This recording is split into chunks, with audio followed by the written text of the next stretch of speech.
What's going on, guys? This is Jaydee here, and this is episode 41 of the Russell Red podcast. So this is a prediction show. I'm going to go over the predictions for NXT Takeover Portland that's coming on this Sunday. About 6 matches going on this weekend.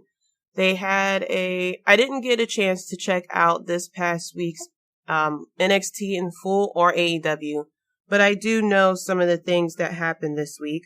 First off, AEW won the ratings this week with 817,000 viewers versus NXT with 757,000 viewers. So I believe AEW went down, NXT went up a little bit. Some people were a bit surprised that NXT hasn't had a big jump since NXT takeovers this weekend. But like I said, I think as we get closer to WrestleMania 36, that maybe the ratings will go up a little bit more, because there'll be a lot of things going on with NXT stars, with the NXT Takeover Mania, and actually WrestleMania as well. I do know that Nia Rose has won the women's championship, which I'm a bit surprised they did this on a regular show versus at a pay-per-view event. And then, of course, with her winning the title, there's a lot of people who are up in arms at the fact that she is transgender and she won the title. It was people who saying it's a shame that she was beating up on Riho. And I was like, just calm down. Sit down, everyone. Okay, Tessa wins a men's title. We had Chyna who won a men's title. We had Santino Marella who had won Miss WrestleMania at one point and entered into the Women's Royal Rumble. We had Nia Jax that entered into the Men's Royal Rumble. So it's like, calm down, okay? It's wrestling. Like, a transgender woman can win the women's title. It's a transgender woman. She identifies herself as a woman. Calm down. It is wrestling.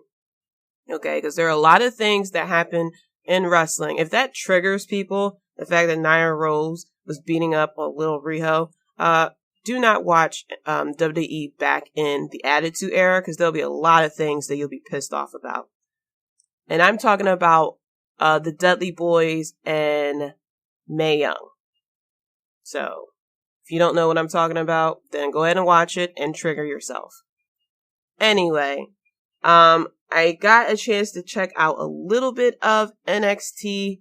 I was mainly going back and forth between NXT and AEW.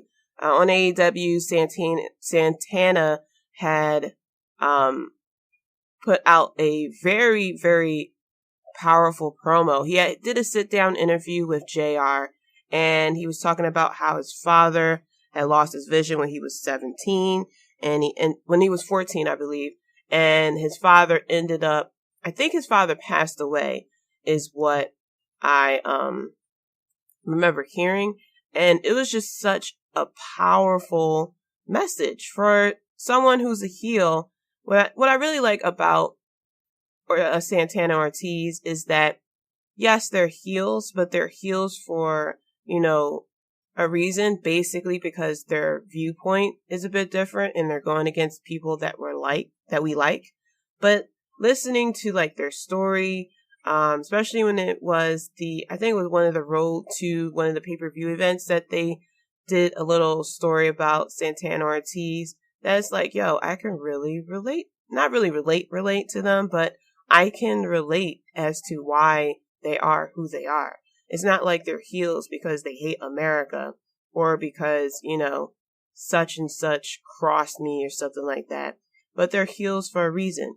MJF, he's naturally a heel. I say he's one of the greatest heels in wrestling right now. But he is a heel because he feels though he is held back by Cody Rhodes. And plus, he's very good at being an asshole. But the heels kind of make sense. Now, Britt Baker, that's a different story, of course. I feel like she just needs to figure out what she's good at, because as a babyface, she was very bland. Maybe because she wasn't given a lot of opportunities, but seeing her now as a heel, I could see why maybe they were a bit hesitant as to holding her back, but I kind of blame AEW creative for that because they really didn't give Britt Baker that much of a storyline or like what to do with her. And she was pretty much the poster child for the women's division when they were trying to get these network deals and everything. So, bit confused at, what they're going to do with Britt Baker. Maybe it's very similar to Baron Corbin, where you kind of have to figure yourself out as a heel, and then maybe things will work out. Because it came to a point where Baron Corbin was pretty bearable as a heel. A lot of people mentioned that this week's AEW Dynamite was one of their best. I feel like there was some, I didn't see the whole show, so I can't really give an exact opinion about it, but there were some ups and downs with that show.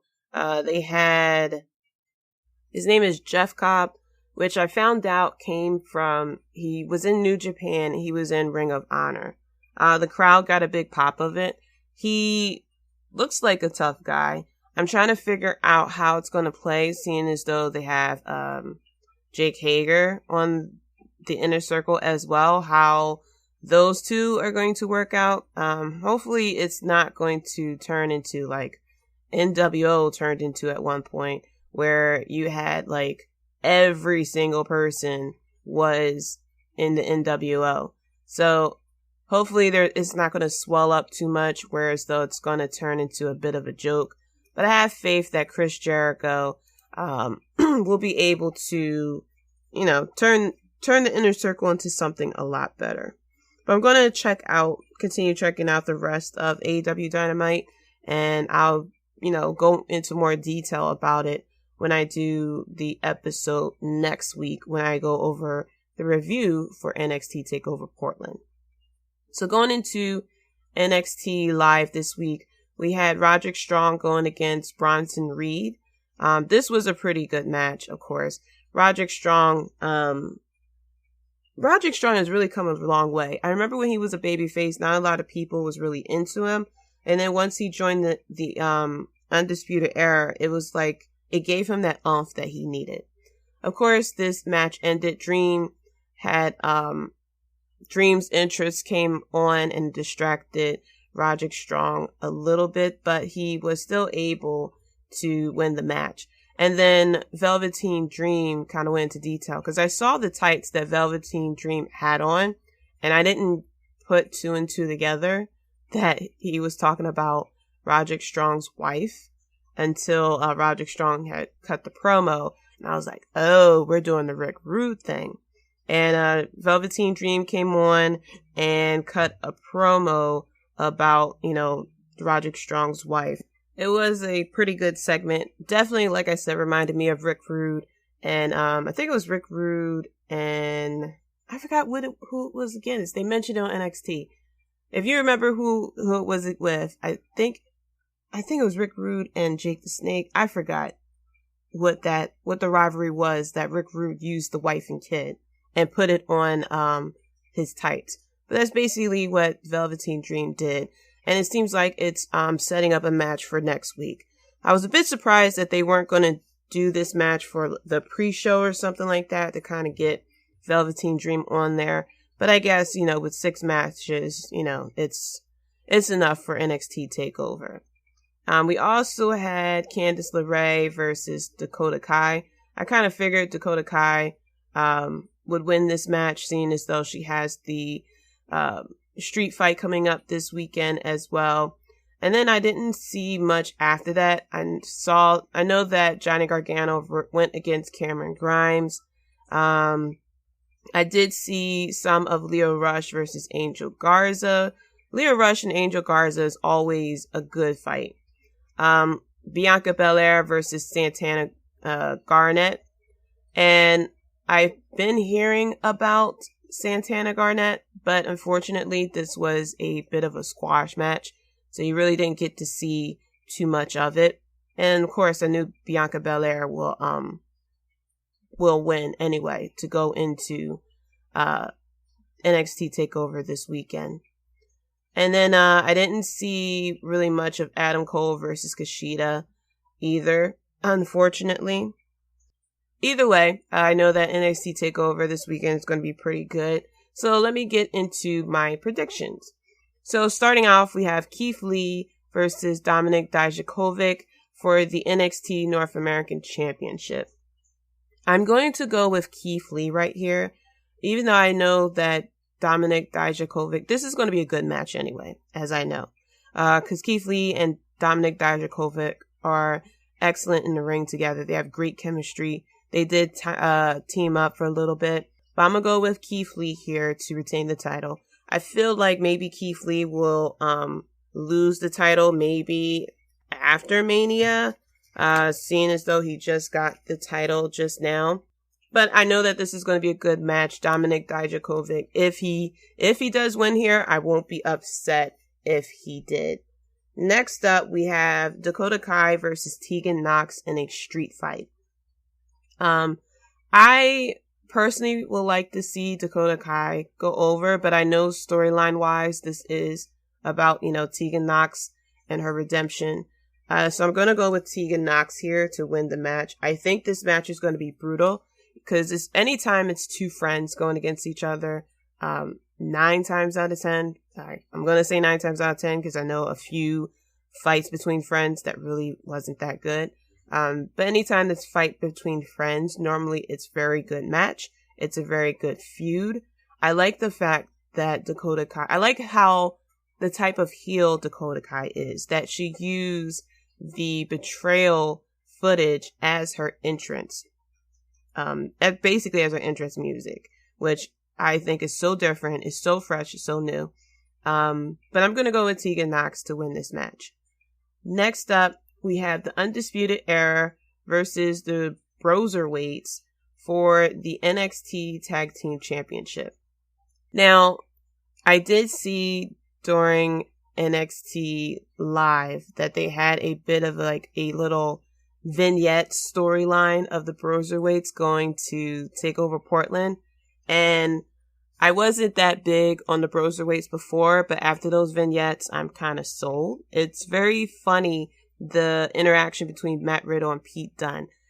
It kind of reminds me, now it's not exact, so don't jump on my back about it, but it does remind me of the Rock and Sock connection, where you have someone who's like very like jokey, stuff like that, and then you have the like serious person. So it kind of gives me those type of vibes where you have like personalities from two opposite ends of the spectrum coming together as a tag team and making it work. So I'm going to actually go with the Broserweights on this one. I think them winning the title and kind of have a bit of more of a feud with the Undisputed Era. Because there's not that many tag teams for the Undisputed Era to really go against like that. Especially since we have Imperium over in NXT UK. So I would like for the Broserweights to win this match and kind of start that bit of a feud of back and forth between the Undisputed Era and the Broserweights as well. Next up, we have Finn Balor versus Johnny Gargano. This is a singles match. I think this will more likely be one of the matches of the night. I think all these matches definitely have potential to be the match of the night. But Finn Balor versus Johnny Gargano. And first of all, it is heel Finn Balor versus the babyface Johnny Gargano. I think this is going to be a pretty good match. Both men are definitely going to pull out all the stops. But of course, I'm going to go with Johnny Gargano here. Johnny Gargano is like the most over babyface right now, especially after his feud with Tommaso Ciampa. So I'm going to go with Johnny Gargano. I would love for this feud to continue. So if Finn Balor was to win this match, I wouldn't be disappointed. But I'm going to go with Johnny Gargano here. It's very possible that Finn Balor may win this match to continue this feud into Takeover Mania, where it could land into something even bigger, as far as match-wise, whether it's a street fight or a ladder match or something like that. But I'm going to go with Johnny Gargano here just off the fact that he is, it would make sense for him to win this match. Especially the fact that he was injured and Finn Balor, quote unquote, took him out. After that, we have Rhea Ripley versus Bianca Belair for the NXT Women's Championship. I'm going, as much as I would love Bianca Belair to finally win a takeover match and win the championship, I'm going to go with Rhea Ripley, simply because the WrestleMania matchup between her and Charlotte Flair. Now, I wouldn't be mad if Bianca Belair wins this match and it's her versus Charlotte Flair as well. But I'm going to go with Rhea Ripley because it seems like that's where the WrestleMania match is going towards. If Bianca Belair wins this match, I'm going to be so happy for her because she hasn't won a takeover match yet. She had that whole thing with Sam Roberts that she's not good enough to be on TakeOver. I wasn't really that big of a fan of her starting out because I felt as though she had something missing, but she is one of those competitors that kind of really puts it all in the ring. Still not really 100% on her as far as cutting promos. I feel like she's pretending to be the person that she is on the mic, because it's not coming off as genuine to me. But Bianca Belair in the ring, I'm 100% behind.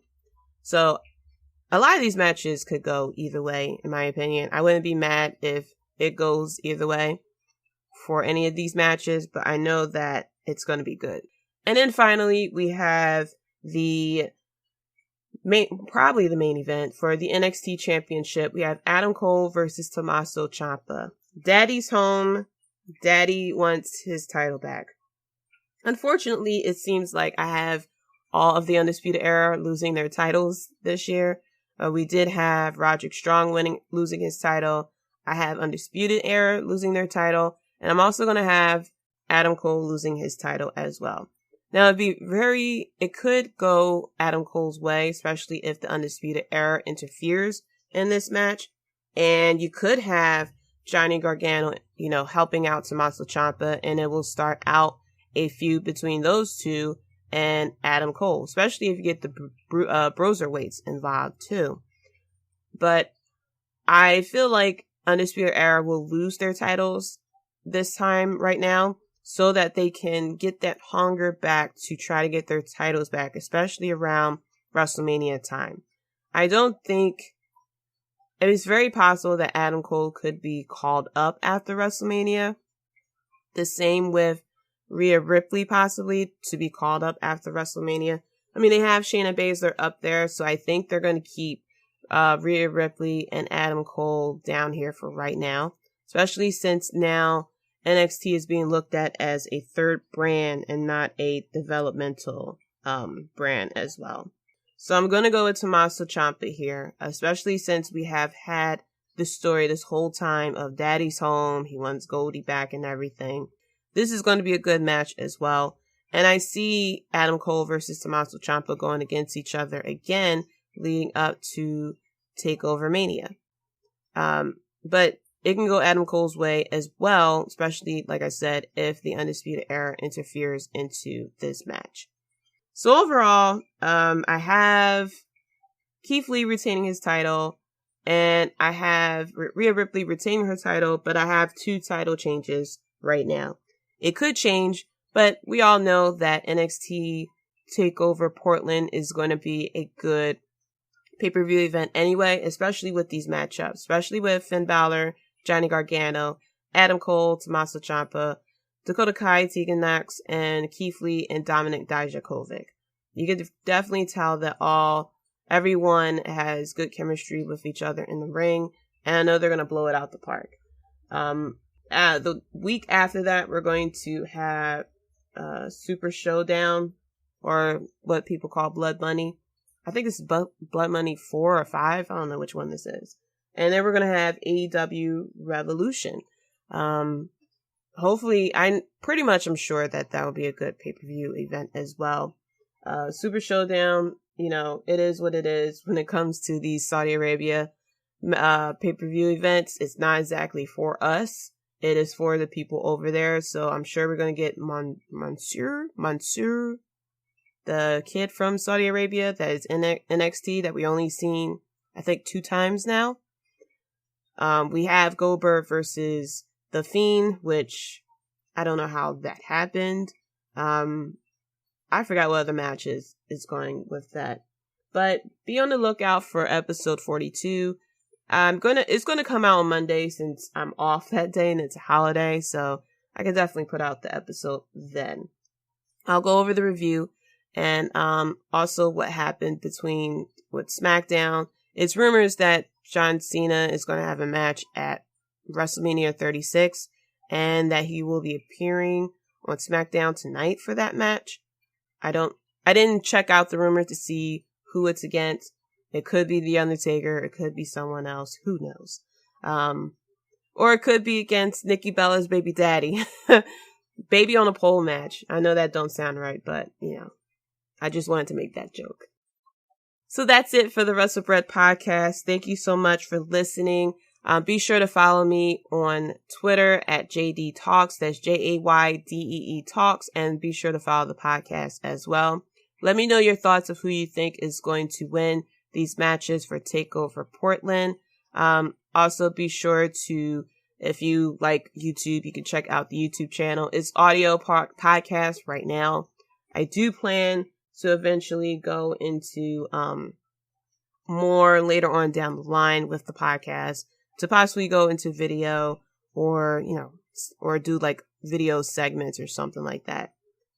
I expect NXT Takeover Portland to be a very good pay-per-view event, as always with all their takeover events. So I'm excited to see what's going to happen, and all 6 of these matches can go either way. But I think after all that we went through and what we're about to go through with Super Showdown, I think we deserve a pretty good pay-per-view. So until next time, guys, peace. Thanks for listening. If you enjoyed the show, be sure to subscribe and leave a review. Check us out at WrestleBread.com and subscribe to WrestleBread on YouTube for more breaking news and JD's opinions.